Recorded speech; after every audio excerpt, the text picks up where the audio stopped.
"I was there in the bunker when it all ended," whispered Rochus Misch, the last man to have seen Adolf Hitler alive. For decades, he kept silent, loyal to his oath, haunted by what his eyes had witnessed beneath the earth. But before his death, he finally broke that silence, revealing chilling details hidden since 1945. What did Hitler's personal guard truly see inside that underground tomb? And why did he wait a lifetime to tell it?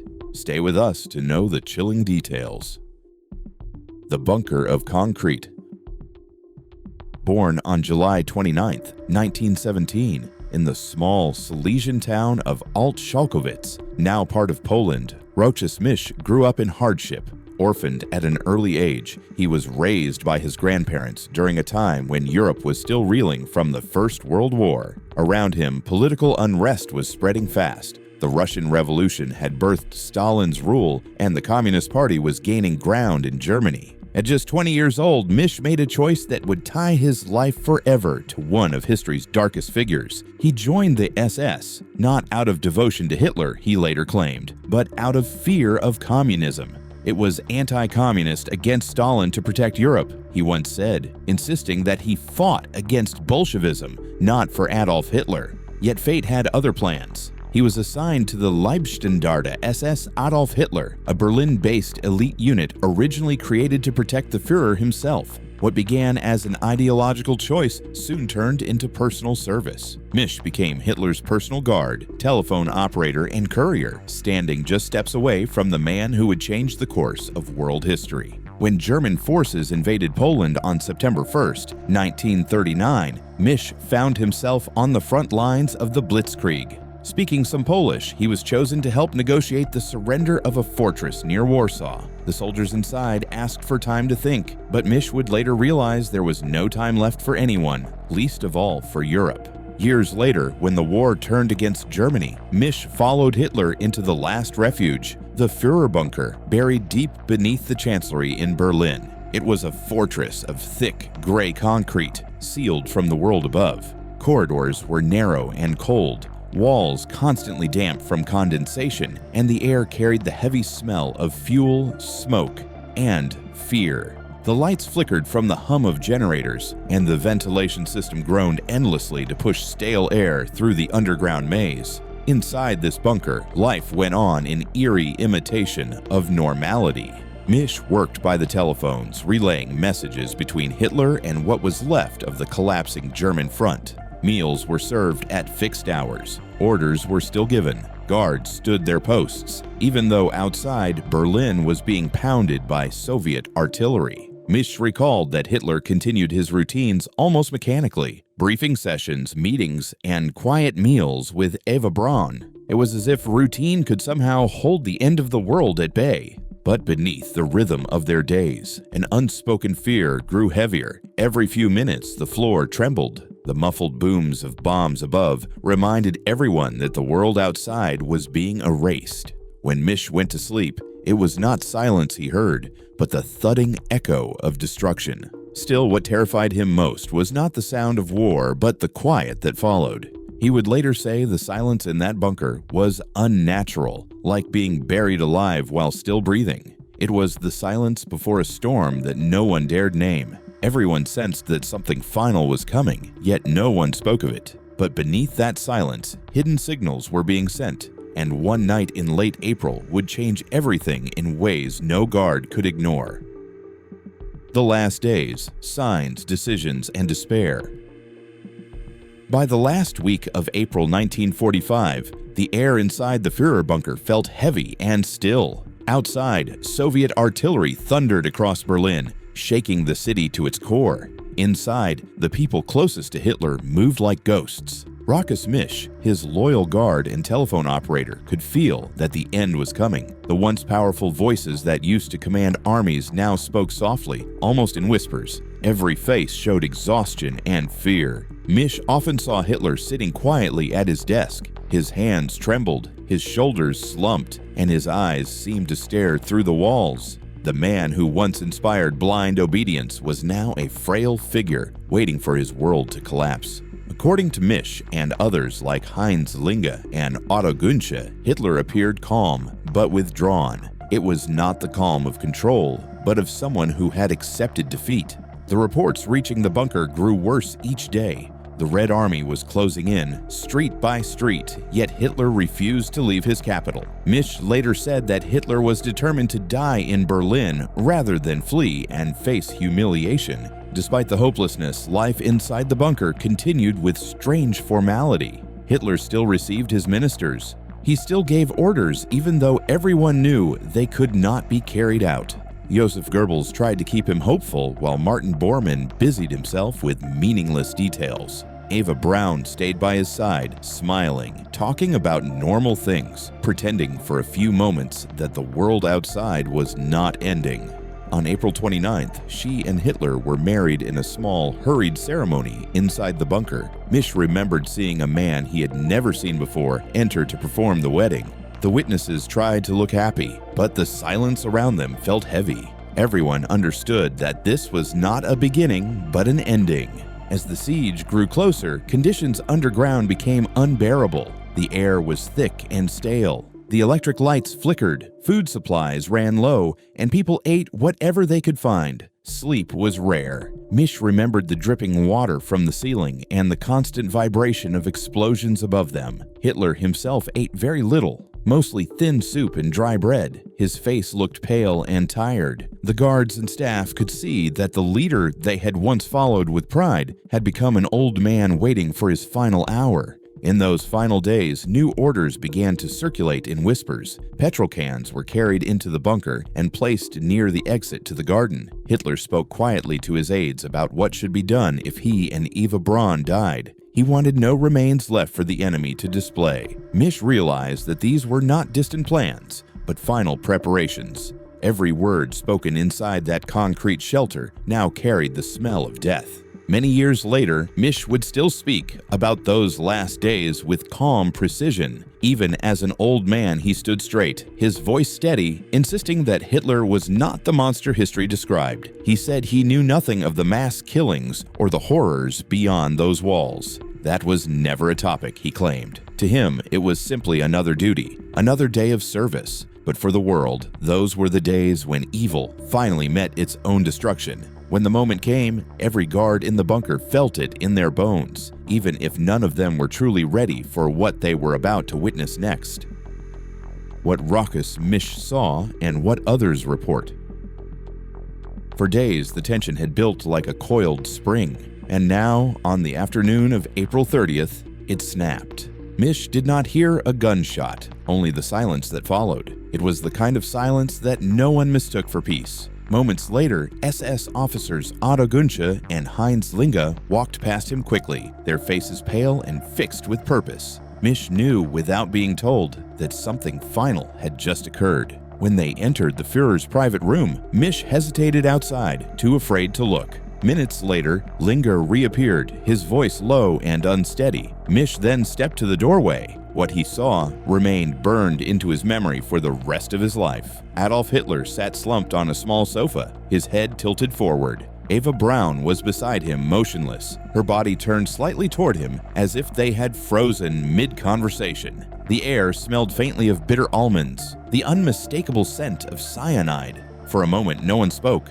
The man who had commanded armies across continents was now lifeless in a quiet concrete room deep under Berlin. But even that moment of certainty was soon clouded by confusion. Some said they heard a single gunshot. Others claimed they heard none.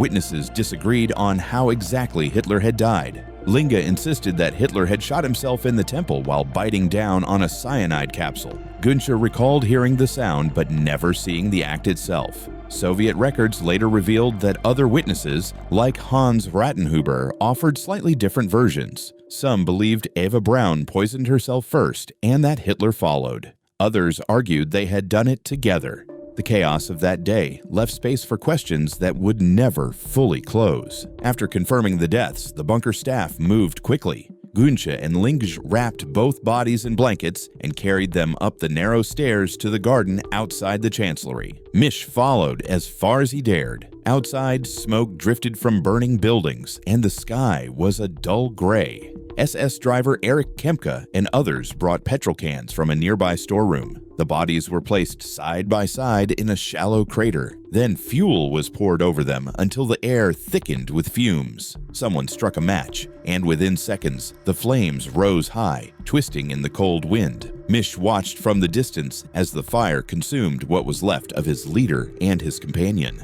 It was around 3 in the afternoon, though some witnesses later claimed it was closer to 4. The details, even among those present, refused to align. When Soviet troops finally entered Berlin, they found fragments of a sofa, burnt bones, and a few pieces of skull. Later examinations confirmed the dental remains as belonging to Hitler, while the skull fragment was revealed to be that of a woman under 40. These discoveries only deepened the mystery. For Misch, the sight of the burning bodies marked the true end. He later said that at that moment he felt nothing, no grief, no relief, only emptiness. Yet the world would spend decades trying to fill that emptiness with answers. With bodies aflame and certificates written, the truth of death was meant to be sealed, but secrets were waiting in the smoke.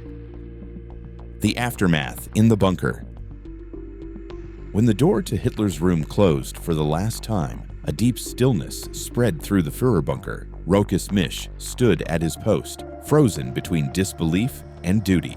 For months, he had lived beneath the earth, surrounded by constant noise and orders, but now the sounds had vanished. The phones still buzzed, the air fans kept humming, and yet everything felt hollow. No one gave instructions, no one spoke Hitler's name. Misch said later that it was as if the entire bunker was holding its breath. Then came the moment everyone had been waiting for, without knowing it. One by one, people began to leave. Joseph Goebbels stayed with his family, unwilling to live in a world without Hitler. Others, like Martin Bormann and Gunsche, were prepared to escape through the maze of tunnels and ruins that led to the surface. Misch was told to remain at his station until the last possible moment. He later remembered the dread of hearing footsteps fade as one group after another left, leaving behind the smell of smoke and fuel that still lingered from the burning bodies. Eventually, Misch made his own escape.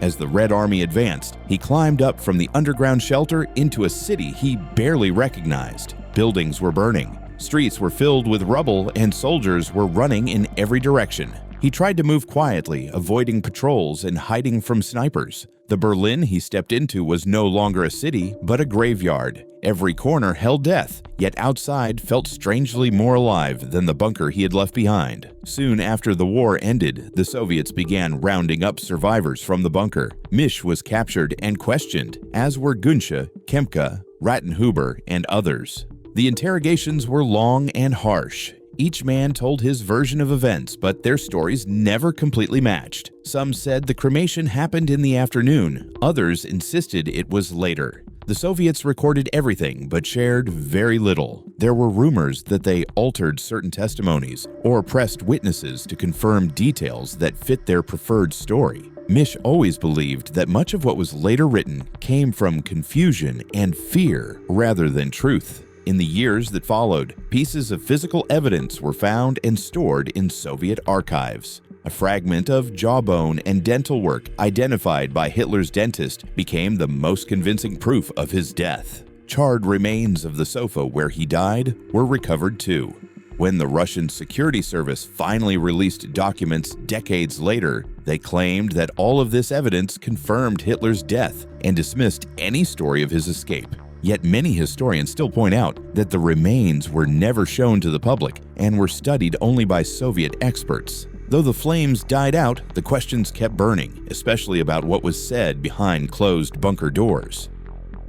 Doubts, myths, and declassified revelations. Even before the war ended, rumors about Hitler's survival began to spread. Some whispered that he had fled Berlin in disguise.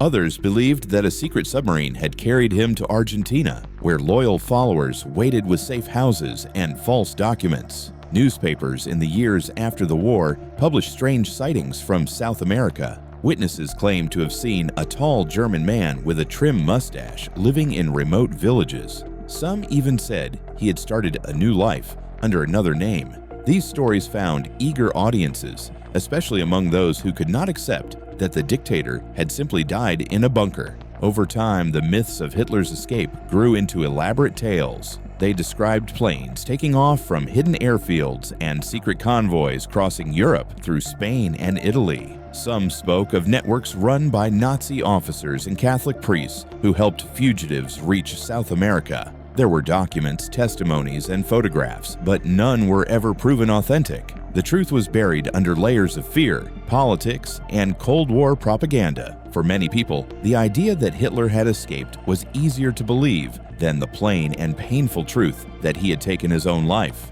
Decades later, newly opened Soviet and Russian archives began to clear some of the fog. The Federal Security Service released handwritten notes from Heinz Linge and Otto Gunsche, two of Hitler's closest aides. Their accounts described the same final moments and the same cremation of the bodies in the Chancellery Garden. Russian scientists also re-examined the fragments of Hitler's jaw and teeth preserved since 1945. When compared with the original dental records from his personal dentist, the match was exact. This evidence finally confirmed that Hitler had died in Berlin and that the remains found by the Soviets were indeed his. These declassified files also revealed how Soviet leaders had once encouraged rumors of Hitler's escape. Stalin himself had told Western officials that he believed Hitler was alive. It was a calculated move to spread confusion and fear. For years, the truth remained locked away in secret vaults, allowing conspiracy theories to flourish. By the time the archives opened, millions had already chosen to believe another story.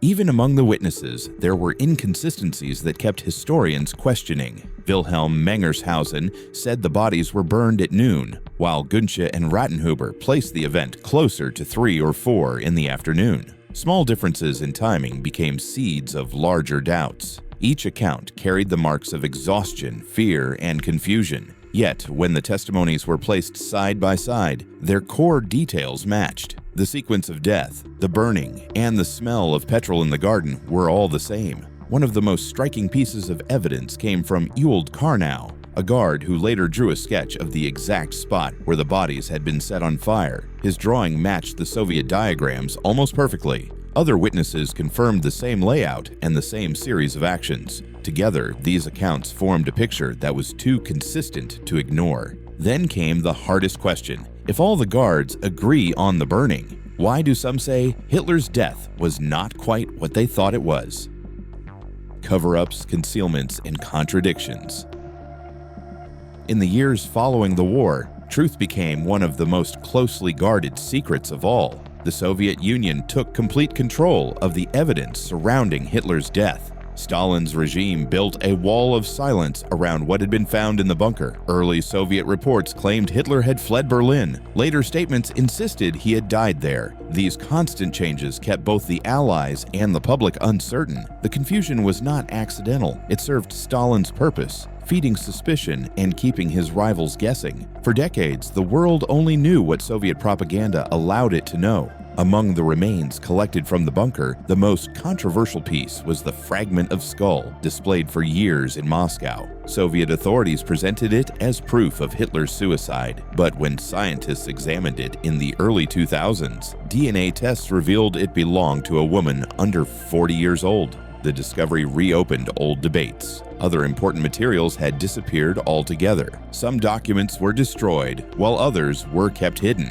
The line between preservation and manipulation blurred, leaving gaps that conspiracy theories eagerly filled. For those who had lived through the final days, fear and loyalty shaped their words. Many of Hitler's guards spoke carefully during interrogations, afraid of Soviet punishment or shame from their fellow Germans. Rochus Misch himself remained cautious all his life. He described what he saw but avoided questions that demanded judgment. He never spoke about guilt or responsibility. To the end, he remained proud of his service, even while admitting that he had lived beside history's most infamous man.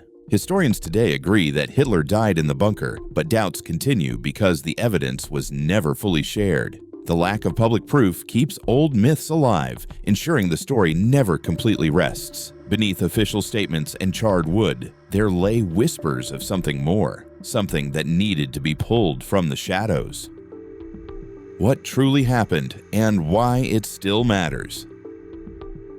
After decades of rumor, speculation, and deception, The picture of what truly happened inside Hitler's bunker has finally become clearer. The most reliable evidence comes from those who were actually there: Rochus Misch, Otto Günsche, Heinz Linge, Erich Kempka, and Hermann Karnau, combined with forensic proof recovered by the Soviets. When their accounts are examined together, a consistent story begins to emerge that confirms that Hitler and Eva died. Colonel Holsten, who was also present that day, later told interviewers that he saw their bodies being carried up the steps to the garden of the Reich Chancellery. "I was frozen," he said, then raised my arm automatically one last time in the Hitler greeting. Outside, Kempka poured petrol over the bodies while the others stood in silence. A match was struck, and the flames consumed what remained of the Third Reich's leader. Hermann Karnau, another guard, gave a similar account. He recalled seeing the bodies about 20 meters away, already burning. Later that evening, he tried to move them into a hollow in the ground, but they crumbled into ash. Karnau recognized Hitler by his uniform and distinctive mustache. He also remembered seeing 4 men earlier carrying petrol cans. They claimed it was for the air conditioning system, though it ran on diesel. Only after Linge vouched for them was the fuel brought inside, the same fuel later used for the cremation. Erich Kempka, Hitler's longtime chauffeur, confirmed this. He had fetched the fuel himself from a nearby garage. Their testimonies, though told separately and under different conditions, align closely with the physical evidence later recovered by the Soviets. Fragments of the burnt sofa, Hitler's dental bridge, and a section of jawbone that matched his dentist's records exactly.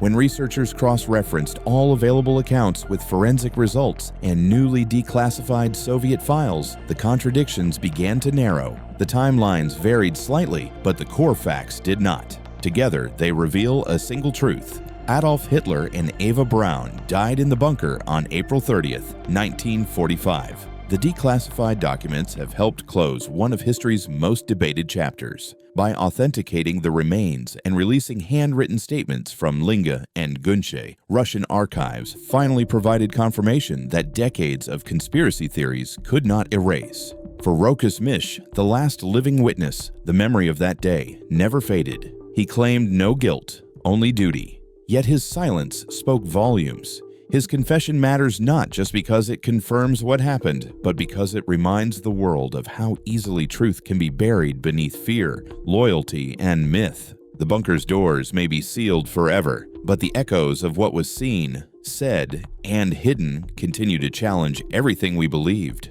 What do we do when history demands we believe the witness over the legend? Share your thoughts in the comments.